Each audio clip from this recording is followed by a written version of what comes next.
Hey everyone. So I wanted to give a talk on spirits and some lessons that I've learned, even relatively recently, about interacting with them and cultivating a better long-term relationship with them.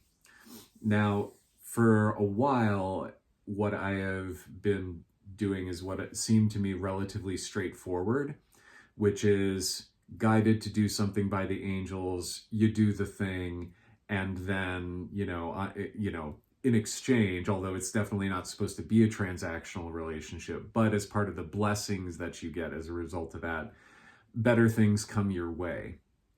And I have come to realize that there's nothing necessarily wrong with that at the beginning when you're just starting out, and if you can't eat, if you don't have a roof over your head, if you can't pay the bills, these are things that are going to wind up sucking much more of your attention. And I've had to deal with a lot of that. My wife is disabled, for example, so there's a lot of like care and my own attention that needs to focus on her. But that being said, when you're talking about interacting with the spirit, you're talking about interacting with an intelligence that is greater than you. And so one of the things that I've come to realize is that, there's a vast amount of blessings that they have to offer, and different kinds of blessings than you may be used to, than you may even be aware of, that needs to be respected. So this is sort of where the human versus the spirit, each of these things, realizing like a certain level of difference between embodied human spirit versus disembodied, let's say, angelic spirit. So what do I mean by that? What am I driving at here? So I'll use an analogy offered by my friend Cody P. And what he talks about is this idea of, let's say you go to your favorite restaurant, let's say, and you are looking at the sign as you enter, and it turns out that there's a world famous chef who is in for the week to cook. And there is a special of the day, and you look at the special and it's got ingredients you've never seen before, and it is or maybe it doesn't even have ingredients that you're aware of when you ask the waiter to describe it for you. And at the same time, even the name of the dish is in a language you don't know, so you have no idea what this is, right? But this is being offered by the world famous chef who's in town, right? So you sit down and you look at that and you're just like, I don't know what this is. I'm just going to order a burger, right? And it's like, okay, that chef could make the burger for you, and fine, well and good. But you don't realize that, oh, I'm missing out on an opportunity to broaden your horizons a little bit, to grow. And so another analogy you could use on top of that is a simpler one is, okay, why do we need to like make quote unquote, why do we have them go to school? If you ask the kid if you're going to respect them and their autonomy, and you ask them what would you like to do, they may just say play video games, eat chips, have McDonald's or whatever the case may be, and just sit in front of the TV. And they wouldn't care at all about learning about different forms of math or English literature or stuff like that. And you realize that what at the end of the day you would get is a very stunted, developmentally stunted child who would grow up and become and grow up to be a very childish person at the end of the day. But you give them an education in the hopes that they will develop, and it's not just that, well, I learned this in school, blah, blah, blah, and I don't know, I don't care. Instead, you hope that they will learn how to be a more mature individual and, have a perspective on the world that is reasoned, or at least is informed by some of what they got. And so that way they can grow into an adult who is capable of doing adult things and having basically a more educated mind, and you can tell the difference when somebody's educated and somebody isn't, so that's kind of another way of looking at it, is like, oh, don't just settle for the thing that but be open and willing to find out something that you may not know about, or you may not even have the vocabulary to know about because you just don't know, right? Like that same dish that that chef could offer you, the special, you would not know, but having it suddenly, there's this whole other world of taste buds and adventure, right? And expanding that to the idea of education, it's like, oh, I have a whole lot of issues to think about and to wrestle with and to develop into a nuanced individual. So these are things that spirits, especially of the angelic variety, can offer. Now, so that's the first thing to recognize, is that these are entities who are different from you, and so they can offer you things that you may not even be aware to ask for. So be sure to be open to that and say, hey, if there's anything that I've left out of my request that would do me the most good, or better yet, do all sentient beings the most good, please, if you out of your kindness, please offer that to me. Please show that to me. And then all of a sudden, it's like there's this door that you couldn't see before that gets opened, right? And then a whole lot of blessings can come through that way, and you are suddenly, upgraded, right? So that's something to consider and think about, right? So start asking for things, asking for that extra thing that you're not even aware of yet, that would nonetheless be very helpful. So another thing that I realized is that, going along with that is kind of getting away from a purely transactional point of view and more of a relational point of view. So one of the things that I recently listened to was a Patreon episode of What Magic Is This, which is hosted by Douglas Batchelor, and he was trying to do an episode on Michael. And Michael, of course, is one of the, angels I have, right here, tattooed on my arm. And I'm trying to do a better job of getting in touch with Michael ever since I heard that podcast. And I also realized that I need, even more than I thought I was already doing, a much more devotional side to myself. And what do I mean by that, right? Well, obviously, I'm married and I devote myself to my wife who is very sick. And what I realize is, okay, I need to, just for myself, in terms of just trying to be a better person, or a better being, I need to say, hey, not just, give me this and I'm doing this thing that I'm being asked for, but I need to be more oriented to respecting, these entities who have already done so much for me, and trying to see what I can do for them. And that is a whole other question, right? And this is something that I'm really trying to open myself up to, is what can I do in terms, because these are also sentient beings, right? If you're taking this Buddhist view of all sentient beings, it's like, oh, okay, I need to start asking, what can I do, for the benefit of you who are also a sentient being, or the benefit of all sentient beings. And angels are going to be more on board with, this will help everybody, so just do it, right? But nonetheless, I'm trying to be open to that and just asking, how can I be of help? Getting into that service idea. So the next thing, so that's another thing, right? Is not just asking, could you show me this thing that I'm not even aware of that would be helpful to me? But also, in what ways can I be helpful to you that I'm not aware of? Or can I be helpful to all sentient beings that I'm not aware of?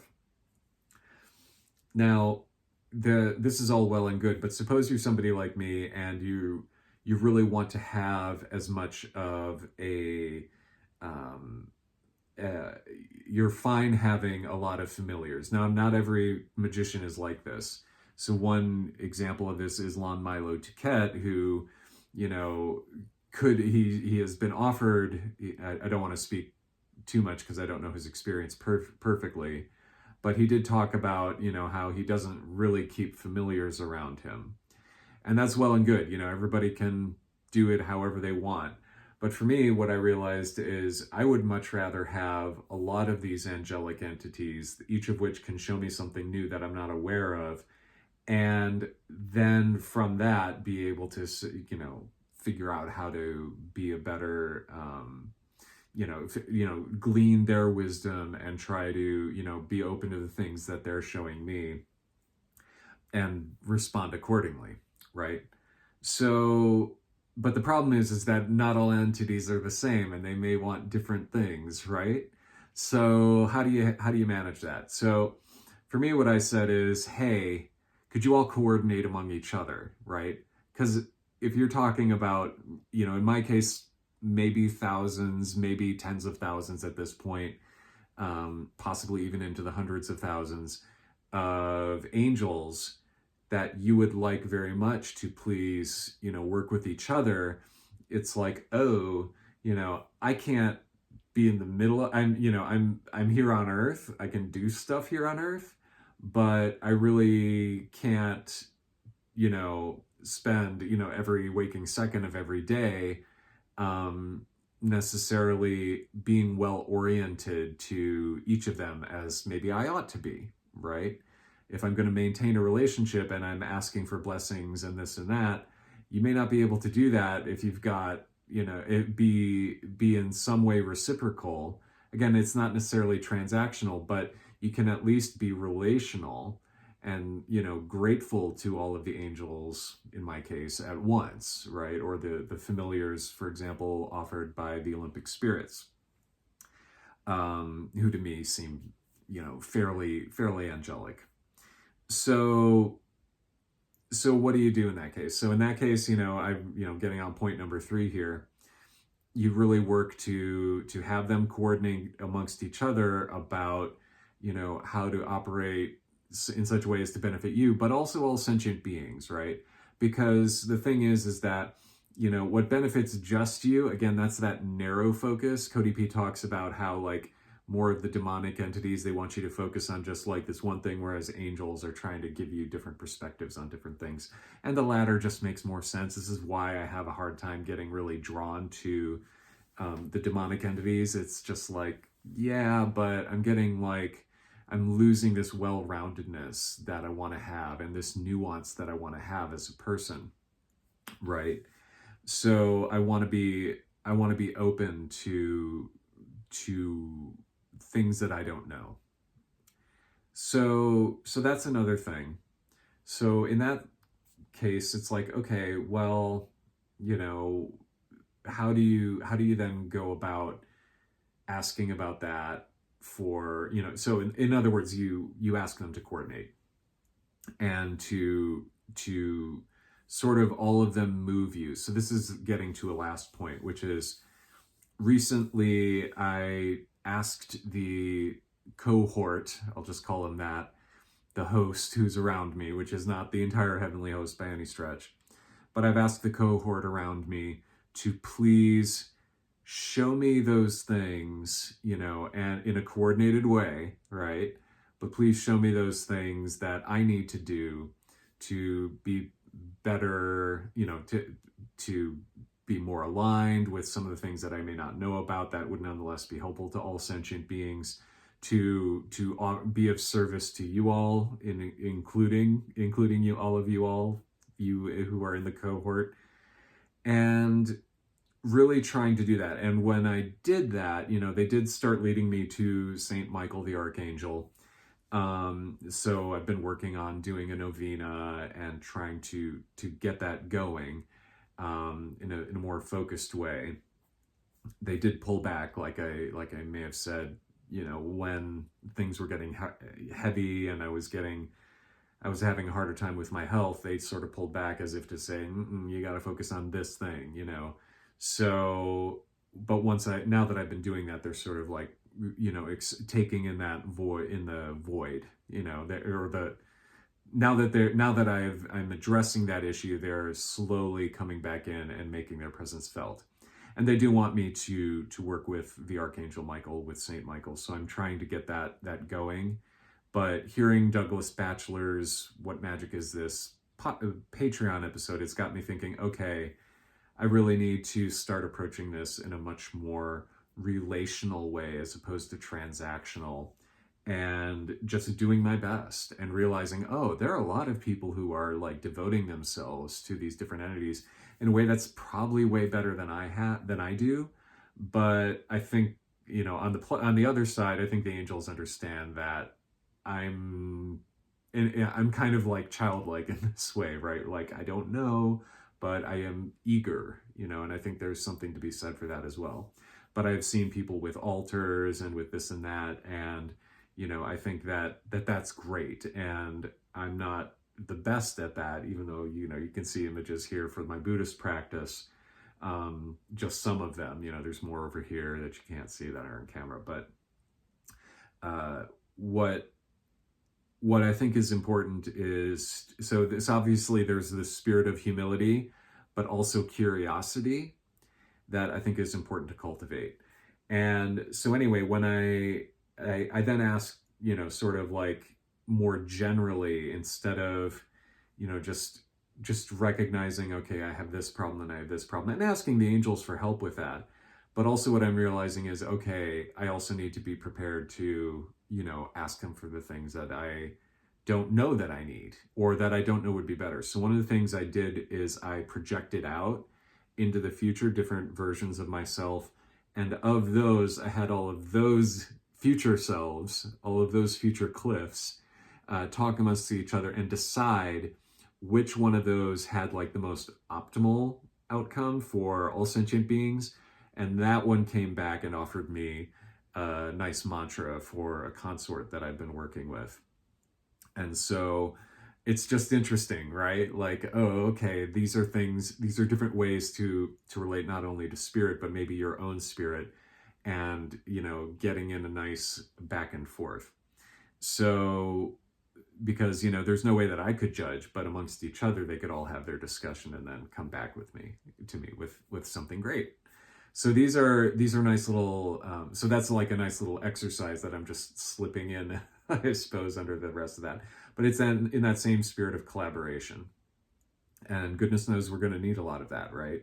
Because, just look at what's going on right now. We have California with this huge wildfire in LA, in the middle of, January. Like, this is not the time in which there should be, ripe conditions. That should be in the summer, but here we are.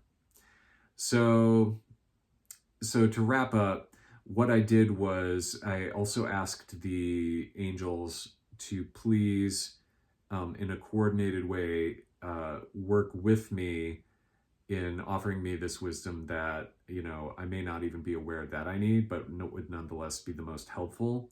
And when I did this, bearing in mind that I have a very large cohort of entities, at first what I felt was sort of like what I mentioned with code EP, and, how you could be bounced around from one angel to another because each one of them is offering. Instead, what I felt was that started, but then what happened is, like, that's happening so much that it's sort of like my heart is vibrating with how much it's being like shown little things. And not all of this is going to be on the conscious level. But then all of a sudden, it's like, okay, I'm getting a sense of movement. But before I did that, they do have like, and this feeling is interesting, right? People talk about the 12th house in astrology as like not being able to quite reach the spot on your back that you need to scratch. And so you need to find something indirect. You can't like just what you usually do, which is go forward after something. This is kind of what it felt like. So the angels, basically the sense I got, it was like to my right and behind me, they needed me to take my focus back there so that I could then go forward and, benefit from whatever it is that they had to show me. So I did that, and then all of a sudden, I get that feeling in the heart of each of them showing me different things, that vibration. And then with that additional wisdom and stuff like that, then I can like move forward and progress. So all of that is to say, like, these are some thoughts that I've had, and I don't want this to go too long. We're almost at 20 minutes. But I just wanted to offer some perspective on spirits, interacting with them, and bearing in mind too that I can already hear the objection is like, well, what about God? Well, sure. If you are, monotheist, and I consider myself to be panentheist or a pantheist, which is basically God is everywhere and distributed throughout the whole universe. Um, uh, and God is in a very real sense, he is everything, but there's also like levels and all of that. But sure, if you're incorporating that, then you're basically saying, I think the Foolish Fish, that channel, he talks about, why would you go to, the grocery store? Why go to the spirit when you could just ask God? Well, yeah, I could go to the grocery store, but if I want, what I want is a can of peas, then I go to the, canned goods section. And, that's kind of what it's like to interact with spirit, is like, oh, there's the whole thing, the whole enchilada, as it were. There's the big thing, but then there are these smaller parts within it that you are specifically looking for. And then, if you're going to say, well, what's the difference between that and then asking for the wisdom you don't know? It's sort of like, I'm going to talk, instead of talking to the stores manager who may not know everything, I'm there talking to the person whose main job it is to provide peas. And I say, hey, could you show me something? I know I'm in the peas section. Could you please show me this thing that I'm not aware of? And you do that with every single aisle that you walk down. The person who's in charge of that, let's say, stocking that aisle. Sure, let me show you. Have you ever tried this thing? Or have you ever tried this flavor of peas? Or this thing that's only grown in, and they name a foreign country that you've never heard of, let's say, or whatever the case may be. Then, oh, okay. And then you try it out, and then you realize, oh, this is actually really helpful for me. Especially, in conversation, they get to know a little bit about you. In the case of an angel, they already know. So this is something to think about, right? And, asking for that for everybody in the store, that's when the general manager of the store can look more favorably or be able to help you out more, because you're showing the spirit of humility, not just to him because he's the head honcho, but to everybody else. So anyway, that's what's going on with me. Just to wrap up, my health is slowly on the mend. It's still not there yet. I'm still not 100%. I'm maybe at 80, 85%. But thank you all for your well wishes, and I'll try to continue, posting videos that I hope are helpful. And yeah, if you have any questions, just drop them in the comments, or if you want to share experiences, you can do that. I do enjoy learning from other people, and so yeah, just let me know, and take care, and much love to all of you. Bye.